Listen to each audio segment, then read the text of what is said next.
Good afternoon, welcome to Teleislas News with the most relevant and important information of the day. The national government sent a strong message about the land invasion that is taking place in several regions of the country, and that according to President Gustavo Petro's cabinet could hinder essential policies for equity in Colombia. In this regard, the Vice President Francia Marquez indicated that such practice of occupation of private land cannot be tolerated in Colombia and reject those who are today are violently and apparently invading private land throughout the country. Nuestro gobierno nacional para reiterar. On behalf of the national government, we want to reiterate that we continue with our commitment to the achievement of peace for Colombia. Our commitment, therefore, is to social justice and peaceful coexistence, and in that respect, we reiterate our commitment to present to the Congress of the Republic the bill that will advance the agrarian reform that the country needs, a reform that has to do with the guarantee of the rights of all and focus on ending hunger in our country.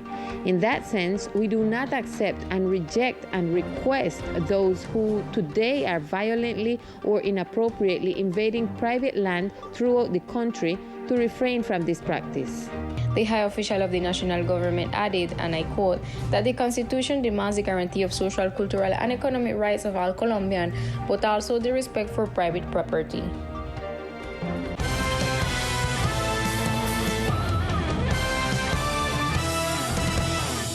Work is progressing on the second phase of the new 50 liters per second desalination plant project, which began on December 10, 2020, and is currently 95% complete. The project for the new 50 liters per second desalination plant has progressed to 95% since it began in December 2020. This project includes the following work fronts. First, a storage tank of 1,000 cubic meters on the hill sector. Second, a pumping and conduction system to the new tank on the hill. Third, an electrical and pumping hose for the seawater collection system. And finally, the civil works for the logs-by and equipment for the new desalination plant. The plant will increase the supply of treated water to the aqueduct system, increasing storage capacity and improving the quality, frequency, and continuity of supply, which has been a problem on the islands for years. This is a national government project for the Department of San Andres, financed with resources from the Inter-American Development Bank and executed by the Unit for Risk and Disaster Management through technical assistance from FINDETER. Today will be held in the Auditorium Alejandro Rankin in the Chamber of Commerce building, the meeting where experts and the community will review and clarify doubts about the tax reform project. It will be from 2 o'clock in the afternoon until 6 o'clock in the evening. An interested person will be able to come and learn more about this important issue for the society.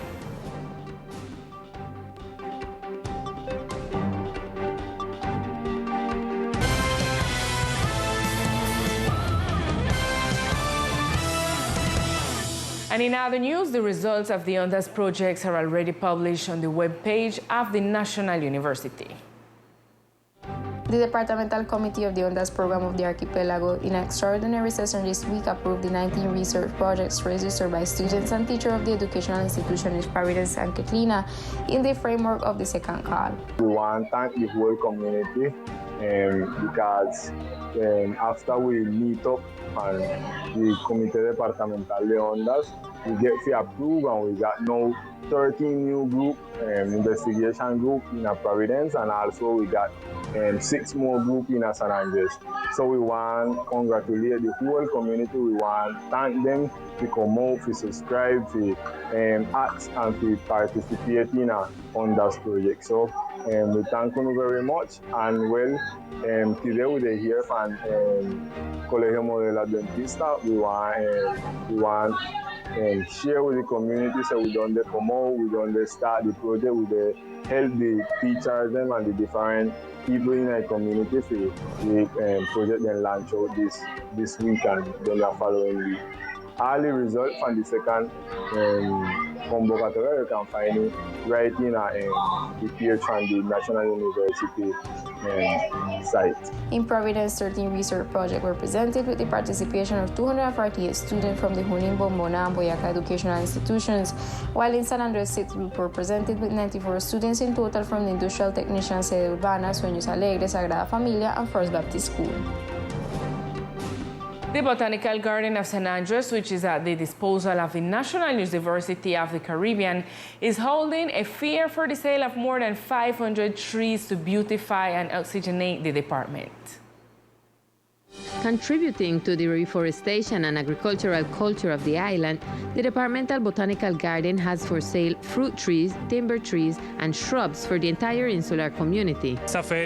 This fair arises as an initiative of continuation of the objectives of the Botanical Garden, which is to promote arbor planting and reforestation of the archipelago.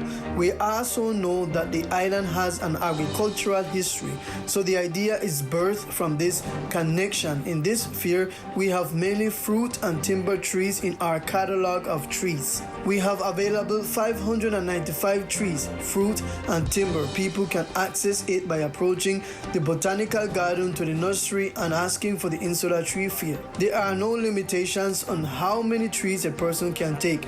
In this fair, we have special prices for the community to make them more accessible. We have in general in all the 8 trees a price of 10%. The Insular Tree Fair will be held until September 2nd, with opening hours from 9 a.m. to 5 p.m. And inhabitants of the sector of Corrales expressed before the cameras of Teleislas News their discomfort by the overflow of sewage, which causes bad smells and becomes a source of infection. For months, the inhabitants of the sector of the Corrales have been suffering from the overflow of sewage from their different septic tanks of their houses after not having a sewage system and not having effective response from the company with the vehicles that perform the extraction of these, which causes odors and has become a problem for the entire community of the sector. It is very sad to see the streets in such a bad state. The wastewater is overflowing and it is sad to see the neighborhood like this. We invite the Secretariat of Public Services to get closer to the problem that we are suffering, and in this way they can provide help to solve the problem. Here we suffer a lot with the sewage. We need the sewage system urgently. The sewage deposits fill up very quickly and we need urgent help. The trucks don't want to come into the neighborhood to clean out the septic tanks. The tanks are super full. There's a lot of mosquitoes. The wastewater is settled and the smell is horrible. Here we are waiting for the tanker truck, as there is only one, and they don't want to enter the neighborhoods to provide the service. Here in the neighborhood, the houses have very small septic tanks, and in each house, a considerable number of people lives, and that makes the septic tanks fill up very quickly. We have been waiting for 2 months for them to vacate them, and nothing. This community fears that this situation could generate health problems since the overflow of wastewater is a source of infection for the population. Teleislas News tried to contact the Secretariat of Public Utilities, but until the closing of this broadcast, it was not made possible. We will be attentive to the actions taken by the government in this situation. And now let's get to know other facts that today are making news in our brief news section.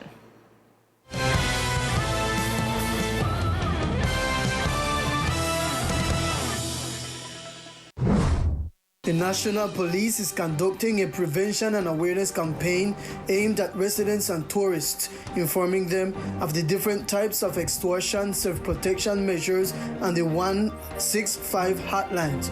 With these actions, the National Police seeks to raise awareness among citizens to generate a culture of healthy coexistence and self-protection and avoid crimes that affect public safety.